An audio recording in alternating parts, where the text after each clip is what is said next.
May mga isinasagawa ng pre-disaster risk assessment ang National Disaster Risk Reduction and Management Council at Office of Civil Defense katuwang ang mga lokal na pamahalaan, response clusters at DRRM Council sa mga lugar na dadaanan ng inaasahang malakas na bagyo sa weekend.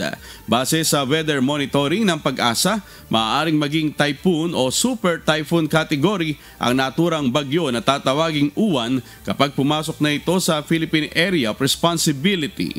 Ayon kay OCD spokesperson Juni Castillo, dahil sa malawak ang diametro ng bagyo, kinakailangan ng paghahanda ng maraming lugar. Mananatili na rin ang red alert status na inisyu ng OCD mula pa sa paghahanda sa bagyong Tino. Yung bagyo kasi ngayon, ang tinitingnan is 900 kilometers ang lawak niya, ang diameter. So, ibig sabihin, kahit malayo pa po yung mata ng bagyo, yung kalahati niya na 400 kilometers ay pwede nang tumama sa lupa. Kaya yun yung mga lugar na yon ang dapat nating abangan pagka meron ng latest na forecast ng Pag-asa. Ano ba ang mga lugar na ito?